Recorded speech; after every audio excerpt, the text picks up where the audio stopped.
No, he's a pretty good guy. Yeah. It's his wife out there that's getting on you, Case.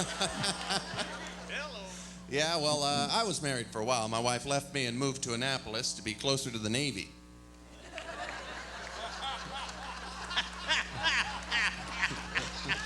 That's pretty good. Thank you. Now, this guy is a regular on the Bob and Tom radio show. He's a staple on XM satellite radio. Lord Carrett, no, not Maurice Claret. We're talking Lord Carrett. He's currently on tour promoting his new CD titled Lord Carrett, Unsweetened. Here he is, ladies and gentlemen, right here, right there. So I've never actually spoken face-to-face to the Lord until now. It's the first time. Now, give me an idea. You are how old, sir? I'm 43. 43 years old, and you started comedy when, and how did you get into this? I've been paying my bills doing this for 20 years. And wow. I started, I think the very start, my dad owned a bar, and growing up, I was always struggling to stay awake to either watch the bands in the bar or to stay up and watch the comics on Carson. And all my friends that went toward music had the same story, that they saw the Beatles on Sullivan and went out and bought a guitar. With me, I was watching the Hollywood Squares, and they asked Jan Murray what the penalty for bigamy was. And he said, 2 mother-in-laws. Oh, and I just said, that is a great joke. You know, you could translate that into Japanese and people would laugh. Absolutely. And I started trying to write jokes that were that timeless and that universal. Well, do you remember the first joke you've ever told? Because everybody has a you know, knock-knock joke or what, you know, banana, you know. Everybody has one. Do you remember the first one you ever told? Well, the first one that I actually used for many years on stage was a joke about a couple of friends of mine in high school. They were named Dawn and Sherry because their mom was a big Frankie Valli fan. Okay. And they always made fun of her for the way that she picked their names. And I told them, girls, it could be a lot worse. Your mom could have been a big Tommy Rowe fan and you'd be named Dizzy and Sweet Pea.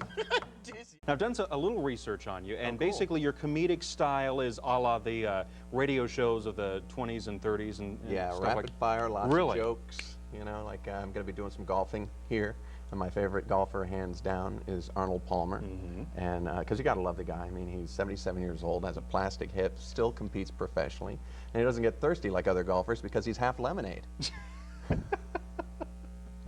That's good. That's Yeah, really so, good. I mean, it's joke, joke, joke, rapid fire. That's fantastic. Yeah. And you're doing, and here's a little video of you doing cool. your shtick. And tonight you're doing Thank God I'm not wearing the same thing, or people at home will be going, the guy's got one outfit. What is he, like Pee Wee Herman? Let's go support him. He needs the money for another suit. I'm one of those guys that, like, if I met Jan Murray, I wouldn't know what to say. But most people are like, Jan Murray, you know. But, and it's led to, like, a life on the road, really. I mean, for 20 years, I've been touring almost constantly. I've played everywhere but the bottom of the sea, and that's only because I can't find out who books it. And you have a CD. You have a CD out. Yeah. How's that going? It's going really well. It's getting great reviews. It's called Unsweetened because, like my comedy, is also unsweetened. The show that we chose is one show, one take, no editing, which is very unusual. Most CDs that comics put out are chosen from a whole tour's worth of shows and the best little bits. Mine is warts and all. It's the only CD I know of where there's the heckling left in and a woman thrown out. Oh, really? Yeah, yeah. How do you handle hecklers? You know, I secretly kind of like it because my dad owned a bar, and so from the time I was 4, I was learning filthy jokes in my dad's bar, cleaning them up enough to take them to Catholic school and not get thrown out.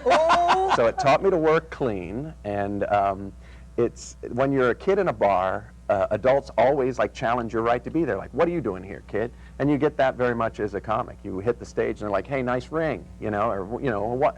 You aren't so funny. And so I'm kind of like genetically engineered to be ready to handle that. Rock. You know. What was his name?